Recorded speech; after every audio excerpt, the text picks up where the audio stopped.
Okay, so we're almost going to put this all together, but now what we're going to do before we put the amplitude, the vertical shift, and everything up else, we have to look at what happens when you have a B and a C together in the inside.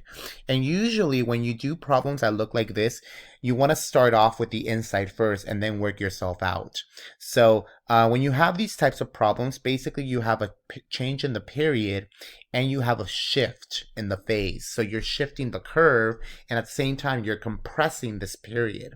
So here what I did is I listed a couple of lists of steps. So basically what we're doing is we're kind of combining what we did.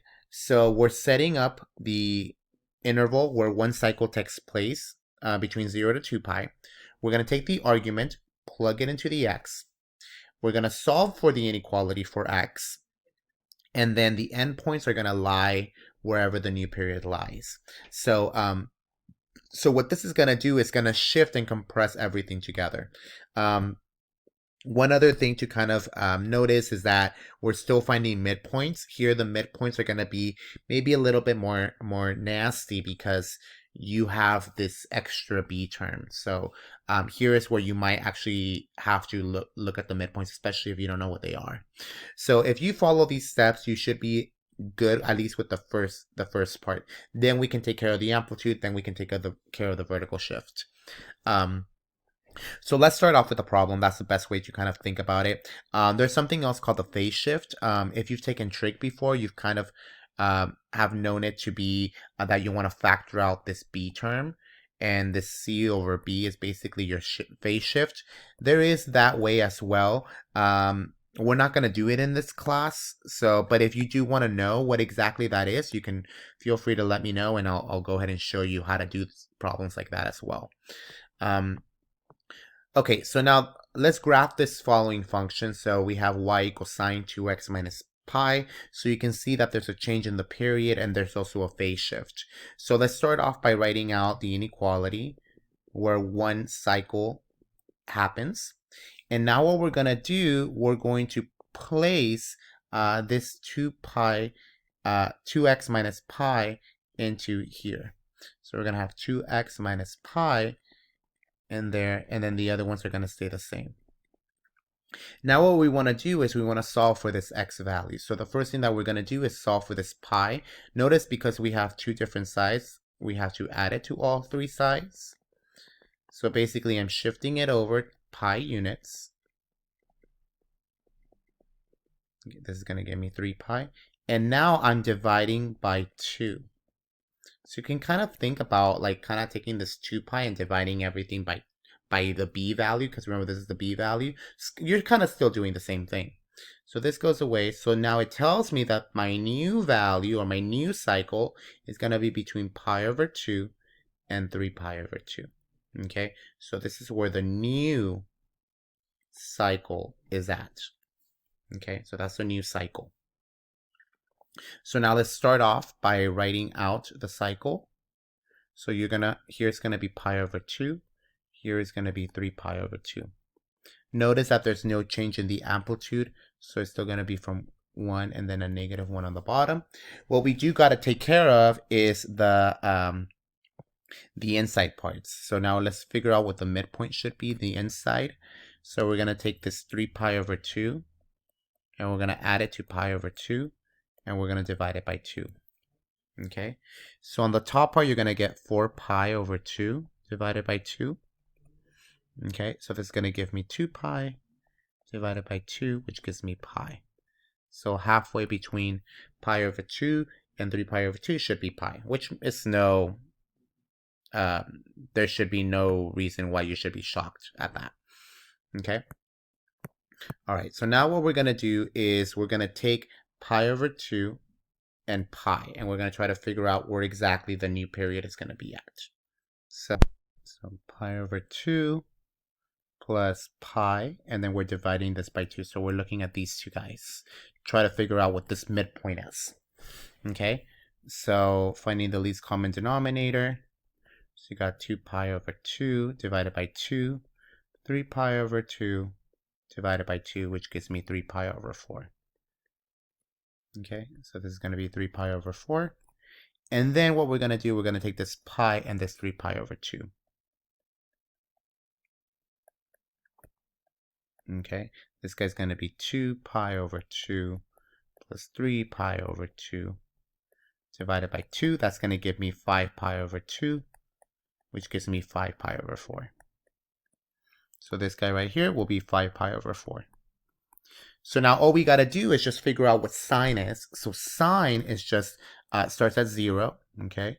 So 0, 1, 0, -1, 0.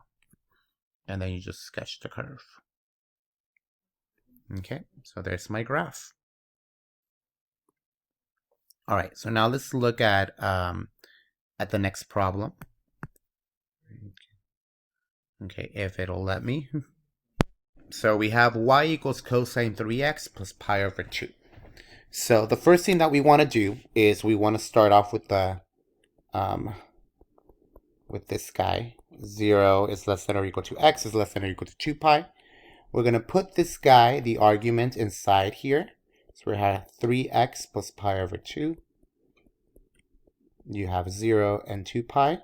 Let's get rid of the pi over 2 all around. So you're going to have 3x in the middle. Then you're left with negative pi over 2 on the other side. And then here you're just going to take 2 pi, subtract by pi over 2. That's going to give me 3 pi over 2. Okay, so it's basically kind of very similar to the other problem. Now what we're going to do, we're going to divide by 3 to all sides.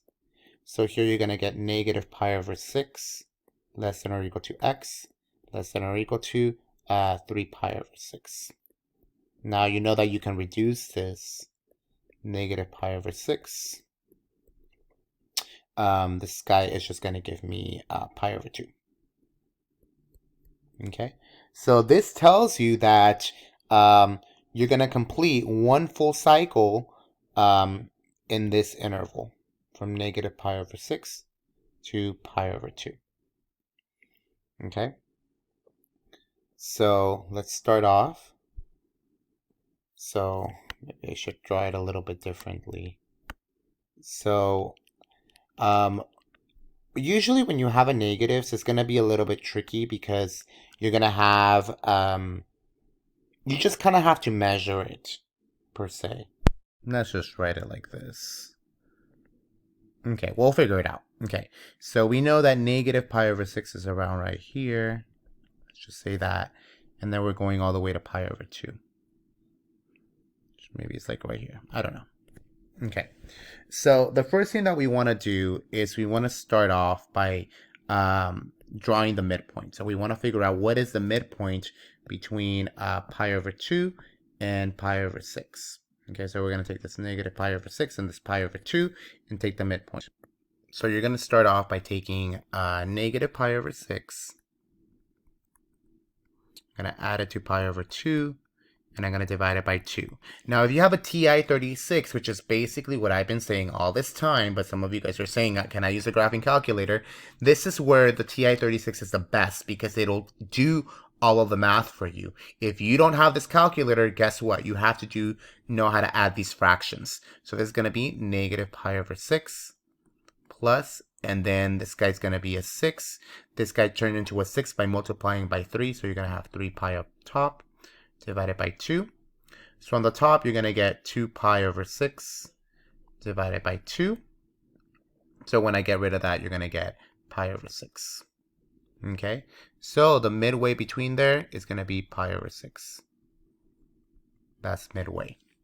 Okay, do not give me the decimal. You will get heavily marked down if you give me a decimal. I want everything in terms of pi. Okay. So if you have the TI-36, it's perfect. You can actually easily get pi over 6. Now, you can see here that the midpoint between negative pi over 6 and pi over 6 is going to be 0. So that one you don't really have to do any math.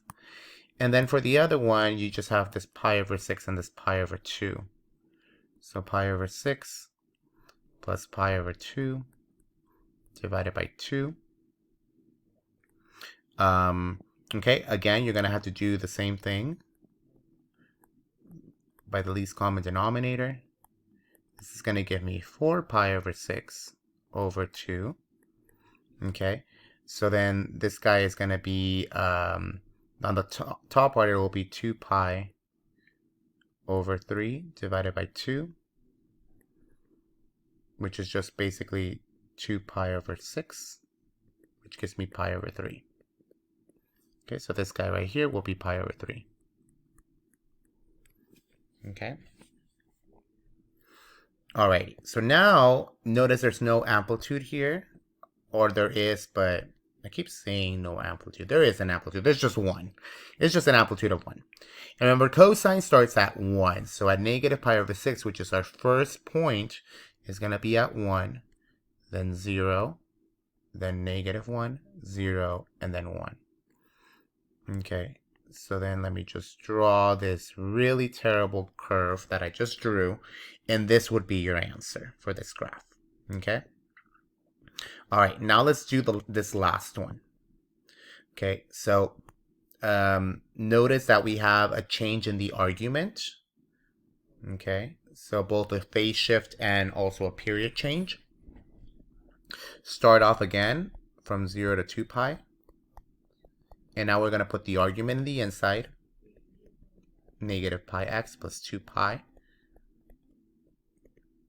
is 0 to 2 pi.